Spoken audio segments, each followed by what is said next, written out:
Hola, buenos días, buenas tardes, buenas noches. El día de hoy mi equipo y yo hablaremos acerca de algunos de los movimientos sociales en México, como pueden ser el movimiento magisterial, ferrocarrilero y médico, organización de la sociedad civil como reacción del terremoto de 1985, formación de la oposición en las elecciones presidenciales de 1988, la creación del IFE, ahora INE, y su trascendencia en la democracia. Mi equipo está conformado por Leonardo, Oscar Saloma, Jania y yo Israel. Sin más preámbulo, comencemos hablando acerca del movimiento magisterial. El movimiento magisterial consistió en una serie de huelgas y movilizaciones sociales convocadas en México por el Movimiento Revolucionario del Magisterio, un sindicato de ideología socialista. A partir de los años 80, México se unió al movimiento de reforma educativa global, a través del proceso de modernización del sistema educativo, mediante el cual se implementaron diversas políticas que comprenden, entre otras, la institucionalización de la cultura de la evaluación docente. Los integrantes de las protestas fueron sobre todo maestros de primaria, cuya principal demanda era la mejora de los salarios. El movimiento magisterial tuvo lugar en un contexto de movilizaciones de otros sectores, como los ferrocarrileros, los telegrafistas o los médicos. En muchas ocasiones, estos movimientos se apoyaban el uno al otro.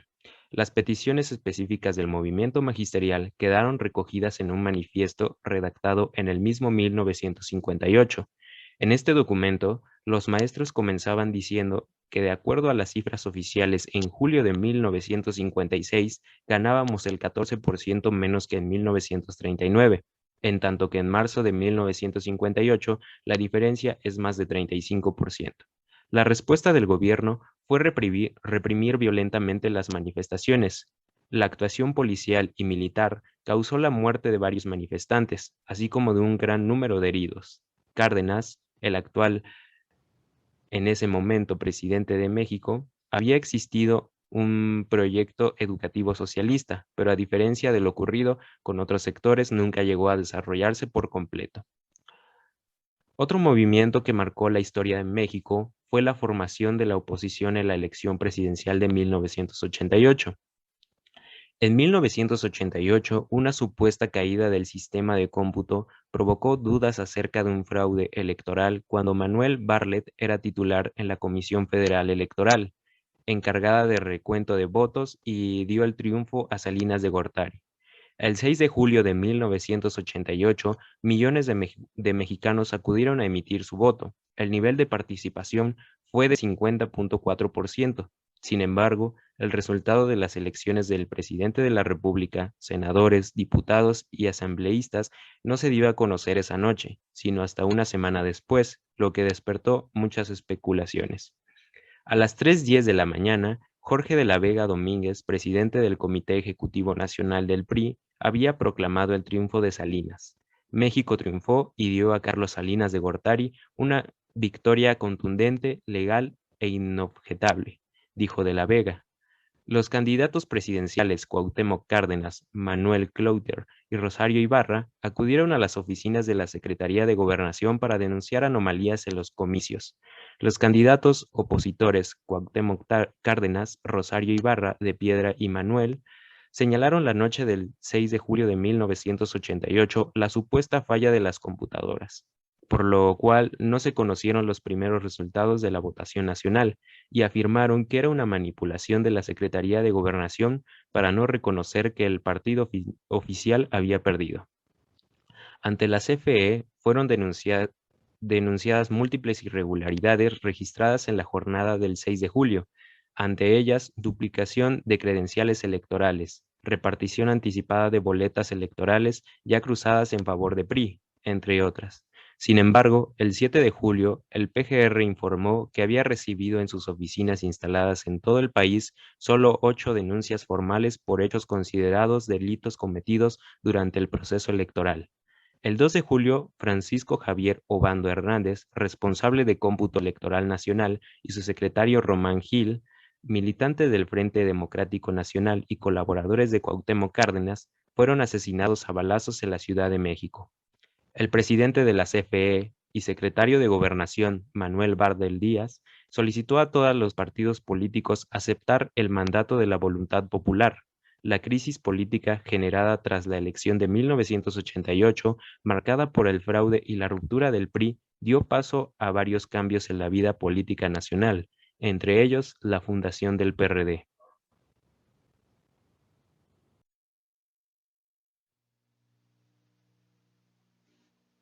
Buenas tardes, mi nombre es Leonardo Imanol Carpintero García. A mí me tocó el tema del movimiento ferrocarrilero de México y ahí va. El movimiento ferrocarrilero. Hacia finales de los años 50, trabajadores ferrocarrileros comenzaron a organizarse para mejorar sus condiciones de trabajo. Las percepciones salariales no garantizaban una vida digna y la organización sindical estaba férreamente controlada por el sindicato oficialista, anulando una representación eficaz de su interés. No bien había terminado junio del 58 cuando los trabajadores ya habrían emitido la proclamada de sus derechos Plan del Sureste y convocado a paros estratégicos. Las manifestaciones ferrocarrileras de finales de junio fueron recibidas con represión de las autoridades y la ocupación militar de las sedes sindicales independientes.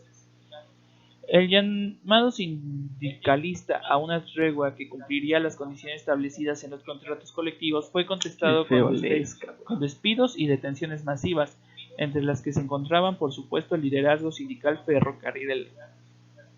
Manifestaciones posteriores exigiendo libertad de los compañeros presos fueron igualmente reprimidas. Eventualmente se pondría una dirigencia a fin del sindicalismo charro, pero quedaría conciencia en el régimen del despertar social de varios sectores y del costo incremental de la represión como alternativa. Pero para empezar, ¿por qué surgió el movimiento ferrocarrilero? El movimiento se hizo debido a que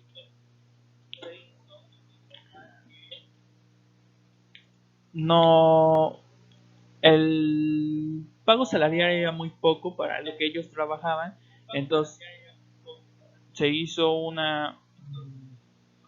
un sindicato el cual ellos decidieron no trabajar para que por lo menos los dueños vieran que estaban pagando muy poco y que no les alcanzaba para su vida diaria de los trabajadores.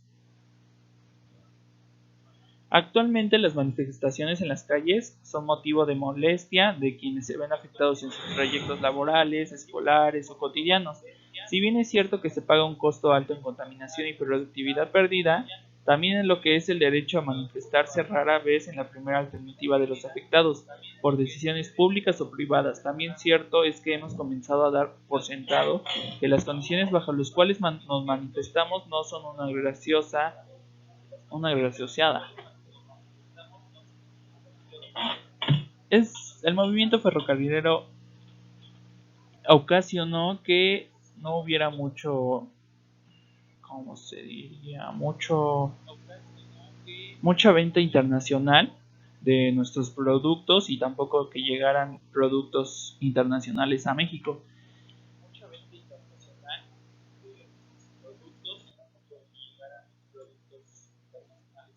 Buenas tardes, mi nombre es Leonardo Imanol Carpintero García. A mí me tocó el tema del movimiento ferrocarrilero de México. El movimiento médico en México, de 1964 a 1965. ¿Qué pasó en 1964? El movimiento médico de 1964 a 1965, que empezó el 26 de noviembre de 1964, con la protesta de los becarios del Hospital 20 de noviembre del Instituto de Seguridad y Servicios Sociales de los Trabajadores del Estado ISSSTE. Surgieron la Asociación Mexicana de Médicos Residentes e Internos, AMMRI, y la Alianza de Médicos Mexicanos, AMM. Se describen 4 paros, 2 marchas, la toma de hospitales por parte de los granaderos, 4 entrevistas con el licenciado Gustavo Díaz Ordaz y su primer informe, a partir del cual se acentuaron los ataques en la prensa, el hostigamiento y la presión, provocando el debilitamiento del movimiento, que terminó en la asamblea del 18 de enero del 1966. Antecedentes.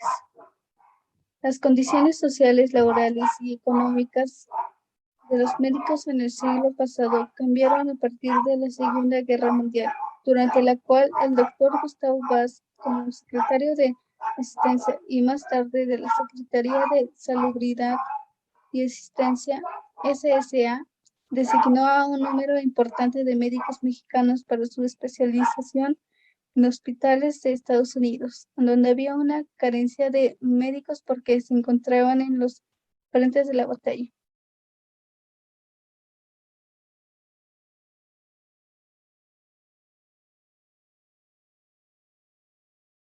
En el nuevo hospital 20 de noviembre del ISSSTE se implementaron cuartos apropiados y en el Hospital General de la SSA se construyó el edificio de residencias médicas, el cual se derrumbó durante el terremoto de 1985, ocasionando la muerte de un importante número de becarios. Sucedió lo mismo en el Hospital Juárez al colapsarse la nueva torre de hospitalización con el deceso de médicos descritos, maestros y residentes. A continuación les puse unas fotos.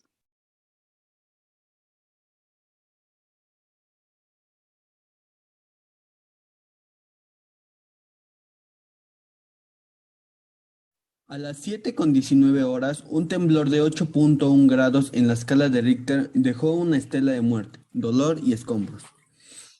4 minutos de duración fueron suficientes para provocar la muerte de al menos 20,000 personas, aunque el gobierno solo reconoció 3,000 muertes. 800 edificios derrumbados, 2,831 construcciones severamente afectadas y daños materiales por alrededor de $5,000 millones.